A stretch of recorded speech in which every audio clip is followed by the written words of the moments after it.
The message arrived on a Tuesday.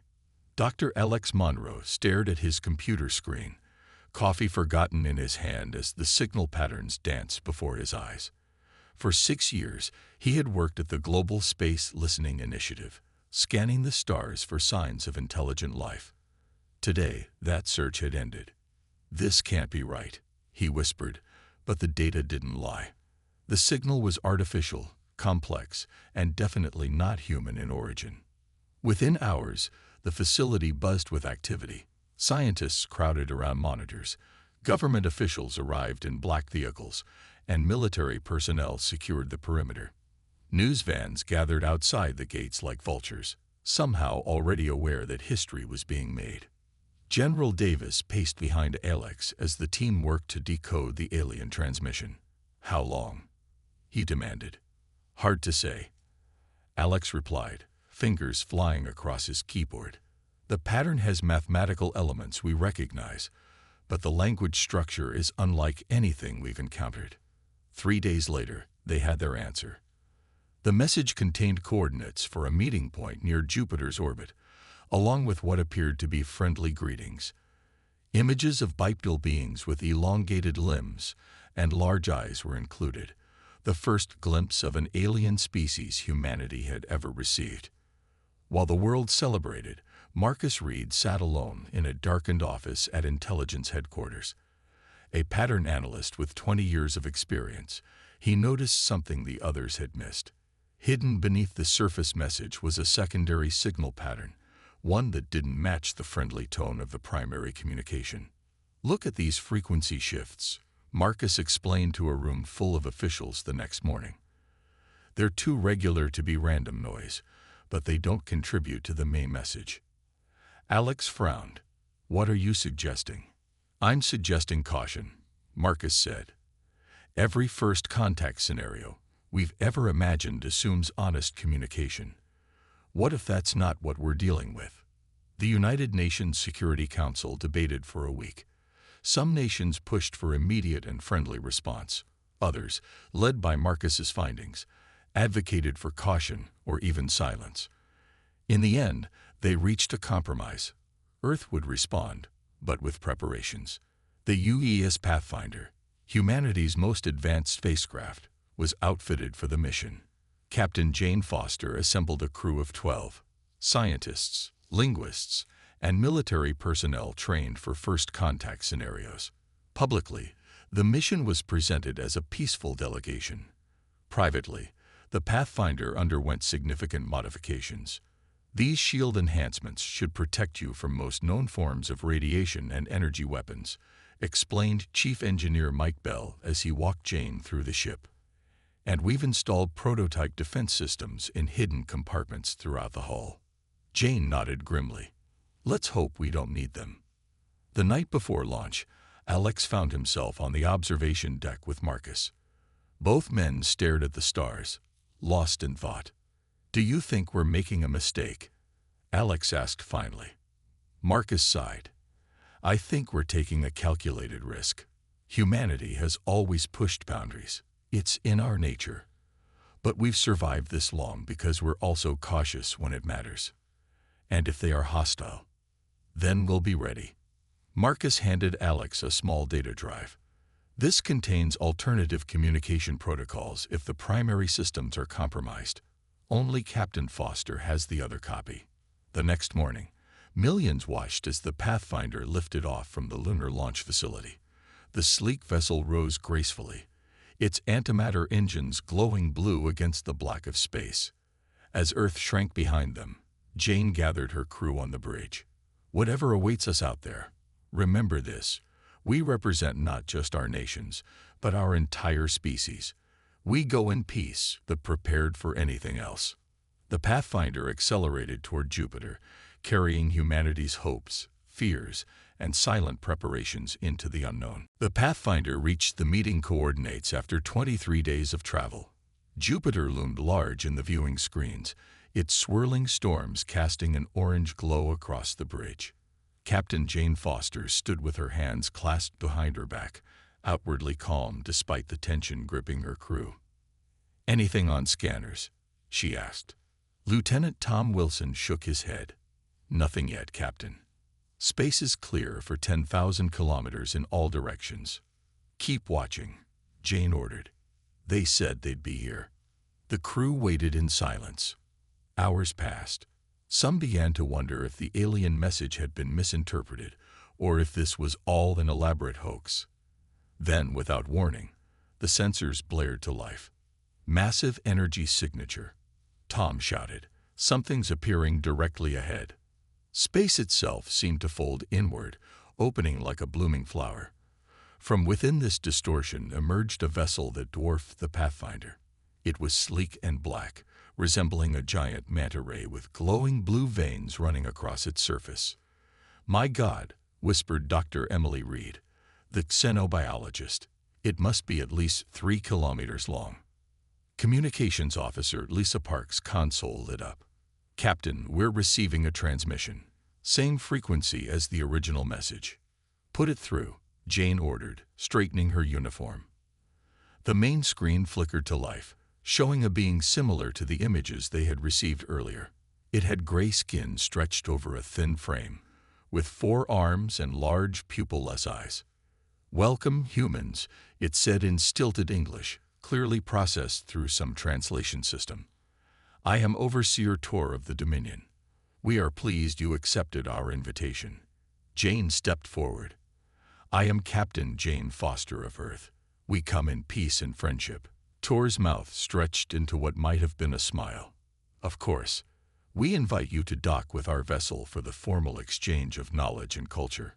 Before Jane could respond, Security Chief Paul Adams leaned close to her ear. "Captain, they're scanning us. Deep penetrating scans mapping our entire ship."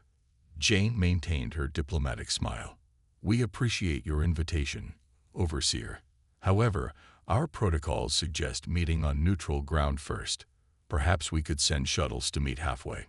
The alien's expression didn't change, but Jane noticed a subtle shift in its posture. "That is unnecessary. Your safety is assured aboard our vessel." As they spoke, Paul noticed unusual energy buildups around the alien ship. "Captain," he whispered urgently, "they're activating some kind of weapon systems." Jane nodded almost imperceptibly before addressing the alien again. "We're detecting some unusual energy readings from your ship, Overseer. Perhaps there's a misunderstanding." "No misunderstanding," Tor said, dropping all pretense of friendliness. "Your species shows remarkable potential. The Dominion requires steady subjects. Your cooperation is preferred but optional." Without warning, a pale blue beam shot from the alien vessel, enveloping the Pathfinder in pulsing light. "We're caught in some kind of tractor beam," Tom shouted as the ship shuddered.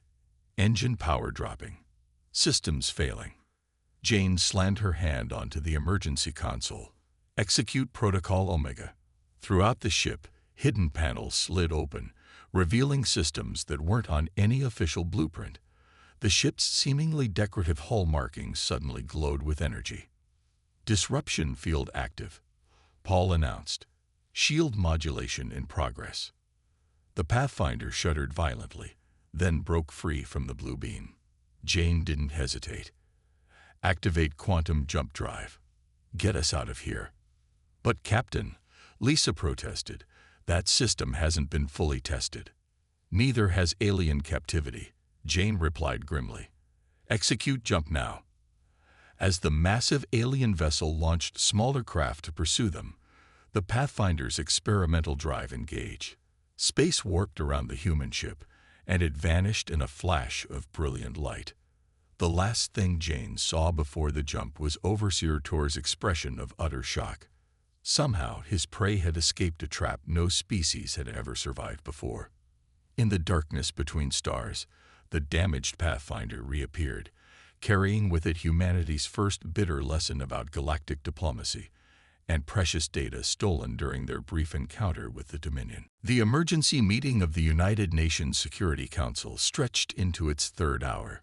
Faces were grim as they watched the Pathfinder's recorded footage for the 5th time. The alien overseer's words echoed in the chamber. "Your species shows remarkable potential. The Dominion requires study subjects. Security Director Thomas Wells stood at the podium, his weathered face betraying no emotion despite the crisis. At 62, he had handled international terrorism, climate disasters, and regional conflicts. Nothing had prepared him for this. The Pathfinder managed to transmit their encounter data before entering radio silence, he explained. Captain Foster's current status is unknown, but the ship's emergency beacon activated briefly near Neptune's orbit 18 hours ago. Rescue operations are underway. And the aliens? Asked the Chinese representative. Thomas tapped his tablet, bringing up a new image. Deep space telescopes have detected multiple objects entering our solar system. Their energy signatures match the Dominion vessel encountered by the Pathfinder. The room erupted in panicked voices. Thomas waited for quiet before continuing. Ladies and gentlemen, we have perhaps 2 weeks before they reach Earth. I'm activating Operation Sentinel Shield, effective immediately. The French representative leaned forward. That plan was theoretical, a worst-case scenario. And here we are, Thomas replied evenly. The worst case has arrived. Within hours, the plan went into motion. Every major nation declared a state of emergency. Factories worldwide shifted to military production. Civilian space agencies merged with their military counterparts. Scientists who had spent careers competing now found themselves working side by side. At the Global Defense Facility in Geneva, Dr. Anna Torres led a team analyzing the Dominion data stolen during the Pathfinder's escape.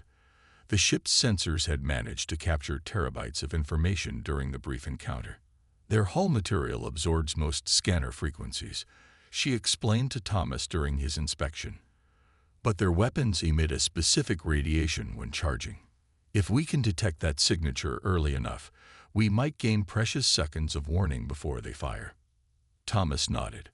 How quickly can you develop a detection system? Days, not weeks, Anna replied, rubbing her tired eyes. We haven't slept since the data arrived. Meanwhile, in orbit above Earth, General Mark Taylor supervised the conversion of space stations into defensive platforms. Workers in spacesuits attached hastily manufactured weapons systems to structures originally designed for scientific research. Will these really work against them? Asked a young lieutenant. Mark watched as another missile battery locked into place on the station's exterior. Probably not, but they'll buy time for the real defenses to deploy. He didn't mention the classified installations being activated across the solar system. Hardened bunkers on Mars, automated factories hidden in asteroid belts, and satellites disguised as space debris that had been waiting silently for decades. On Earth, public reactions varied wildly. Some cities descended into panic, with looting and violence forcing military intervention. Others saw quiet preparation as people stocked supplies and prepared shelters. Religious gatherings swelled to unprecedented numbers, while conspiracy theorists claimed the whole situation was an elaborate hoax. President James Wilson addressed the world from an underground bunker, his face solemn but determined. For generations, humanity has looked to the stars with hope and wonder, he said. Today, we face a threat from those same stars. But I remind you that our species has survived ice ages, plagues, and our own destructive tendencies. We will survive this too. As his speech concluded, scientists at the Lunar Observatory detected new signals. The Dominion fleet had accelerated. They would arrive in days, not weeks. Thomas received the news while inspecting a newly activated missile silo. He stared at the message on his phone, then looked up at the evening sky, where the first stars were becoming visible. So be it, he whispered. If they want humanity, they'll learn what humans do when cornered. He issued new orders. Operation Sentinel Shield would skip its preparatory phases. Earth's hidden defenses would deploy immediately. The greatest gamble in human history had begun. The door to Facility Omega required 7 different security clearances. Located 2 kilometers beneath the Wyoming plains, few people even knew it existed. Director Eleanor Gray pressed her palm against the final scanner and waited as green light washed over her face. Identity confirmed, announced a neutral voice. The massive steel door slid open with a soft hiss. Eleanor walked briskly through the white corridor. At 68, she moved with the energy of someone decades younger. For 30 years, she had led Aegis, humanity's secret shield against extraterrestrial threats. Most world leaders didn't know about Aegis until 3 days ago.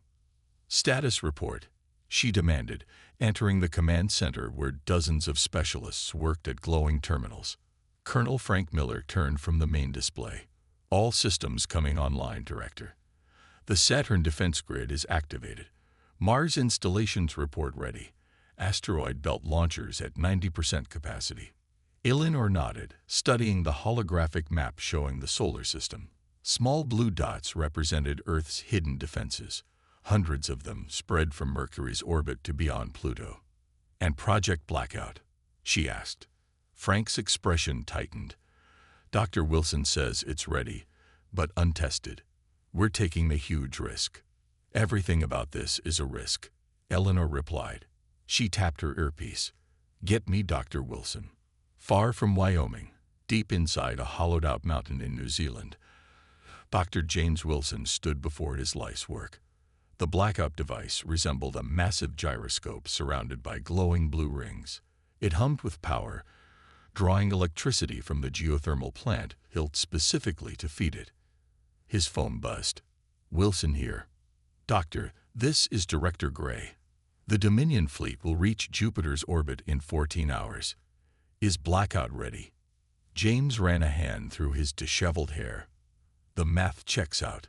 The simulations look good. But Director, we've never actually used this technology outside of microtests.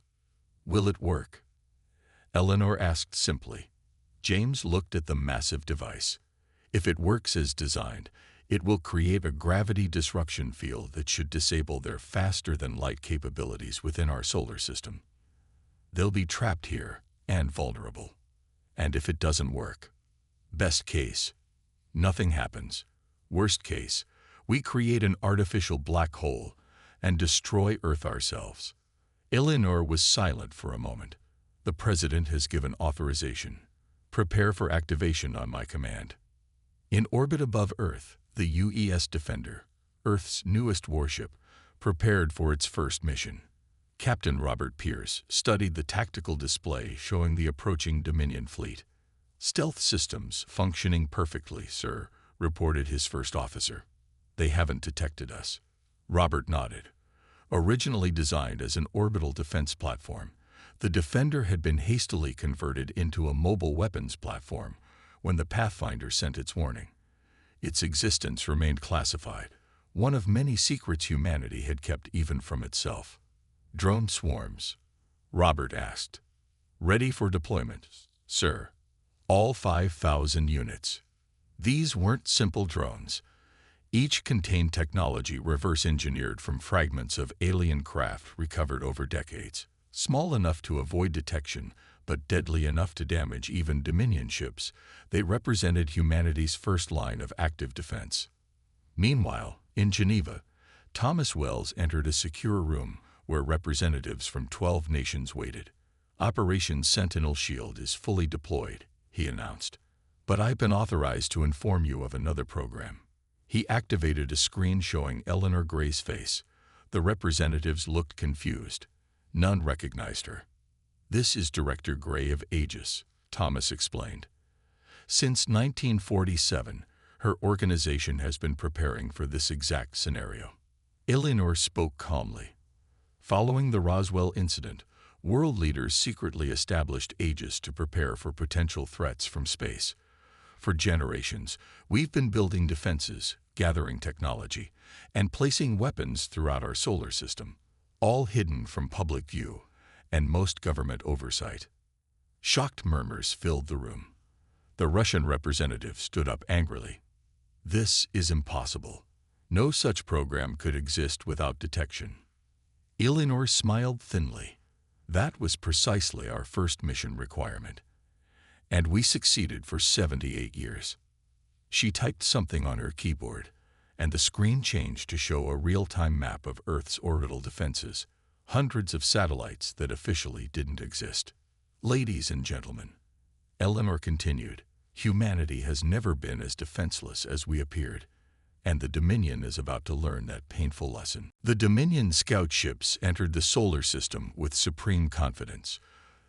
Their sleek vessels, shaped like arrowheads with pulsing blue energy lines across their hulls, moved past Neptune's orbit without slowing. Internal sensors detected no significant defensive installations, confirming what their intelligence suggested. This species was barely capable of interplanetary travel, let alone warfare against a galactic power. Commander Vex stood on the bridge of the lead vessel, the inevitable Conquest. His 4 eyes blinked in sequence as he studied the holographic display of the target planet. Primitive, he noted to his second-in-command. Their largest orbital constructions are barely armed. The main fleet reports they will arrive in 3 planetary rotations, his officer replied. They are eager for your preliminary assessment. Vex nodded his elongated head. Tell them we detect minimal resistance capability. Recommend standard harvesting procedure. As the scout ships approached Jupiter, they deployed in standard formation. 5 vessels spread wide to maximize scanning coverage. Their mission was simple: evaluate defenses, map key infrastructure, and identify primary capture zones for when the main fleet arrived. On Earth, in the buried command center of Aegis, Eleanor Gray watched their approach with narrowed eyes. They're following exactly the pattern we predicted, she noted. Arrogant, not even attempting to conceal their presence. Admiral Robert Pierce nodded. The Defender is in position, cloaked behind Europa. Drone swarms are ready. Eleanor took a deep breath. For 78 years, we've prepared for this moment. Let's show them what humanity can do. She pressed a button on her console. Operation Hornet's Nest is authorized. Throughout the Jupiter system, sensors hidden within moons and embedded in asteroids activated. The Dominion ships, focused on scanning toward Earth, failed to notice the tiny objects detaching from seemingly dead rocks behind them. On the inevitable Conquest, an alarm suddenly blared. "Commander," shouted a panicked officer. Multiple small objects approaching from all vectors. Vex spun toward the display, his confidence evaporating as thousands of tiny red dots appeared, converging on his ships. Evasive maneuvers. Charge main weapons. But the human drones were too fast and too numerous. They swarmed the Dominion vessels like angry insects, each one targeting specific systems with precision. They weren't trying to destroy the ships, just to disable them. Inside the lead scout ship, systems failed in rapid succession. Engines died first, then weapons, then communications. Emergency lights bathed the bridge in red as Vex frantically tried to regain control. "What is happening?" he demanded. "These primitives shouldn't have this technology." From its hiding place behind Europa, the Defender emerged, its stealth systems deactivating to reveal a vessel nearly half the size of a Dominion scout ship. Captain Pierce stood calmly on its bridge. "All 5 enemy vessels are disabled," reported his tactical officer. "No casualties on their side. Drone swarms report minimal losses." "Perfect," Pierce replied. "Prepare boarding teams. I want their command and control systems intact." Within hours, Earth forces had secured all 5 Dominion scout ships. The alien crews, expecting to face primitive savages, instead encountered disciplined soldiers using technology that rivaled their own. Commander Vex was brought to the Defender's bridge in restraints. His 4 eyes widened at the sight of human technology that should have been impossible. "How?" he demanded. "Your species shouldn't have these capabilities." Admiral Pierce approached the alien commander. "You're not the first visitors we've had, just the first to announce yourselves so boldly." He nodded to a communications officer who activated a powerful transmission aimed directly at the approaching Dominion main fleet. "This is Admiral Robert Pierce of Earth's Unified Defense Forces," he stated clearly. "We have captured your advanced scouts without destroying them, though we could have. This was a deliberate choice."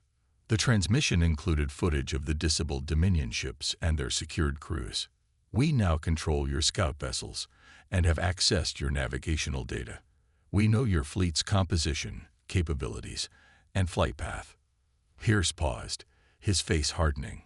"Return to your territory immediately.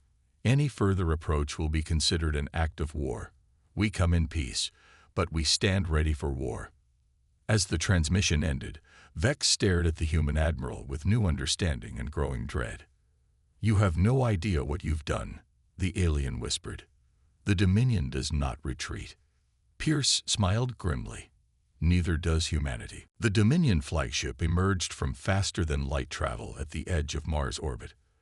Unlike the scout vessels, this ship resembled a massive obsidian spear, 15 kilometers of black metal, and pulsing energy weapons. Smaller vessels surrounded it like pilot fish around a shark. Inside Aegis headquarters, alarms blared as sensors detected the arrival.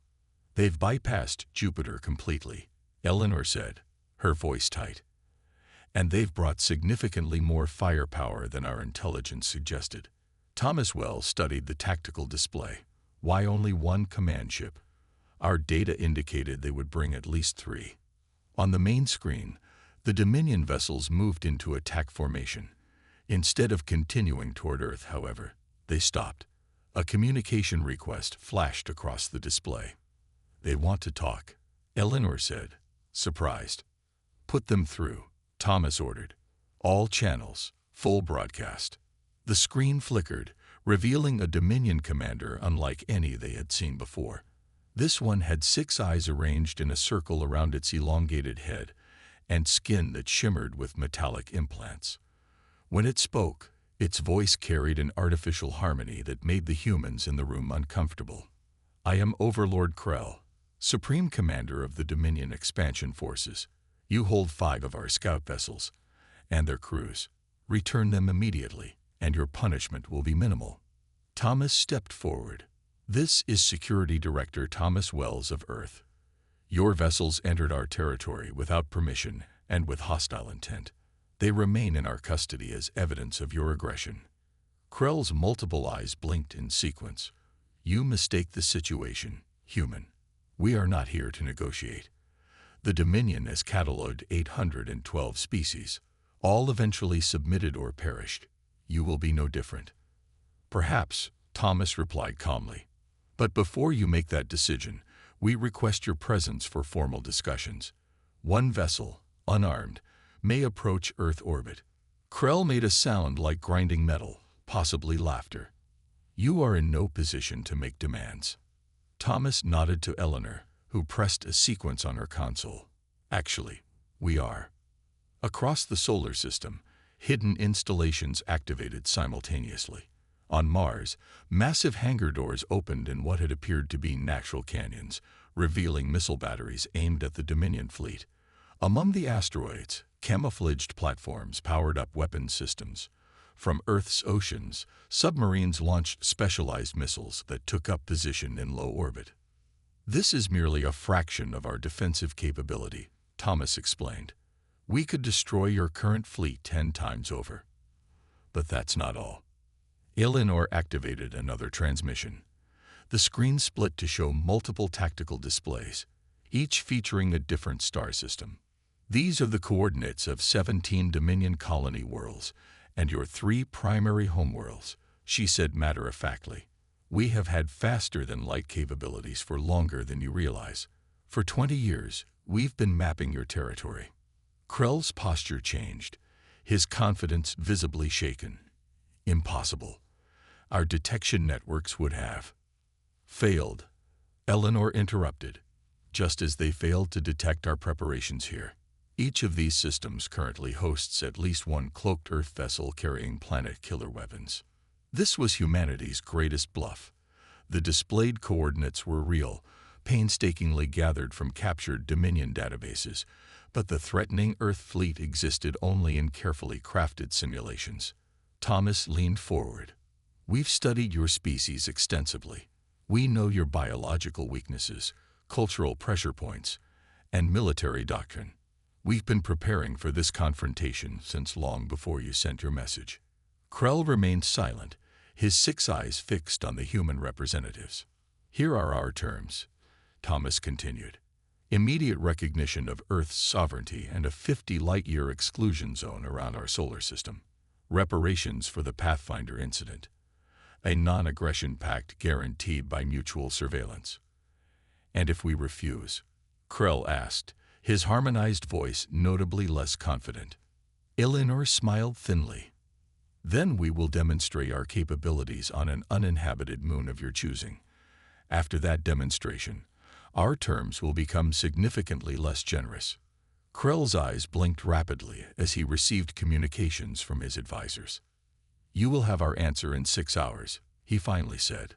But know this, humans, if you are bluffing, the consequences will be catastrophic. We're counting on you to make the wise choice. Overlord, Thomas replied, for both our species. As the transmission ended, he turned to Eleanor. Do you think they'll call our bluff? She shook her head. They can't afford to find out if we're bluffing. That's the beauty of it. 6 hours passed like an eternity. In military bases around the world, pilots sat in cockpits, ready to launch. Missile operators kept their fingers near firing buttons. Civilian populations huddled in shelters, praying that diplomacy would prevail where threats of force had brought them to the brink. In the Aegis Command Center, Thomas Wells poured his third cup of coffee. Eleanor Gray stood beside him, both watching the main screen where the Dominion flagship hung against the blackness of space, beautiful and terrifying. Incoming transmission, announced the communications officer. Overlord Krell is ready to respond. Thomas straightened his tie. Put him through. The screen flickered to life. Krell appeared different now, his metallic implants dimmed, his posture less imposing. Behind him stood other Dominion officials, their expressions unreadable to human eyes. We have reviewed your terms, Krell began, his harmonized voice subdued. The Dominion Council has authorized me to accept them, with minor adjustments to the reparation schedule. A collective breath released throughout the command center. Some staff members clasped hands, others closed their eyes in silent thanks. The Council is curious, Krell continued. How did a species that achieved spaceflight less than a century ago develop such advanced capabilities? Our records indicate you should be at least 300 years from achieving this level of technology. Thomas glanced at Eleanor, who nodded slightly. Perhaps it's time for honesty between our peoples, Thomas replied. Humanity has encountered alien visitors before. Not all were hostile. Eleanor stepped forward. In 1947, a vessel crashed in what we now call Roswell. The occupants were not Dominion, but a species fleeing your expansion. They died in the crash, but their technology survived. That was our first warning about the Dominion. Krell's 6 eyes blinked rapidly. The Xilari. We believe their escape ships all perished. One reached us, Thomas confirmed. Over decades, we reverse-engineered their technology while monitoring deep space for signs of pursuit. We detected your communications networks 40 years ago. We've been listening ever since. On the Dominion flagship, Krell turned to confer with his advisors. Their chittering language sounded like insects in tall grass. Your deception was impressive, Krell finally admitted. Our intelligence suggested Earth was divided, technologically primitive, and unprepared for galactic citizenship. A deliberate projection, Eleanor explained. United in secret, divided in public. It served us well.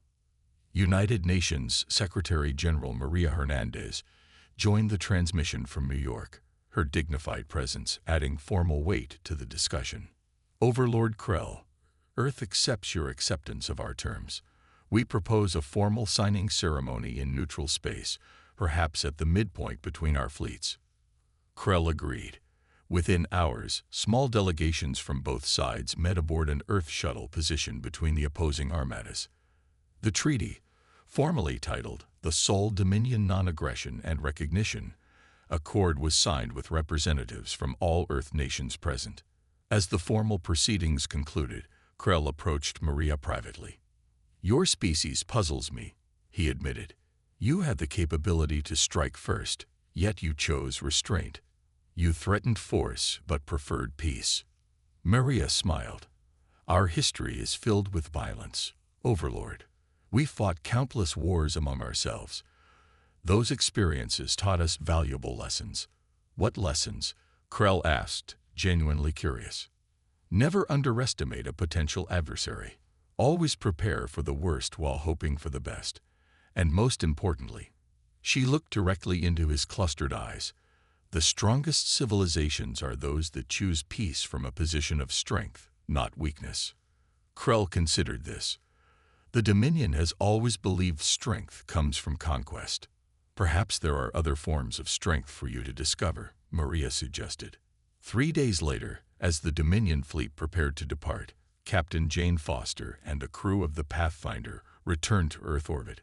They had hidden in Neptune's rings, repairing their ship while waiting for the crisis to resolve. As Jane watched the massive alien vessels disappear into faster-than-light jumps, she turned to her crew on the bridge. "Well," she said with a tired smile, "I believe we've made quite the first impression." On Earth, celebrations mixed with solemn reflection. Humanity had averted destruction not through superior firepower, but through foresight, preparation, and ultimately, diplomacy. They had earned their place among the stars not as conquered subjects or naive newcomers, but as equals who commanded respect. The message to the galaxy was clear. Humanity comes in peace, but stands ready for anything less.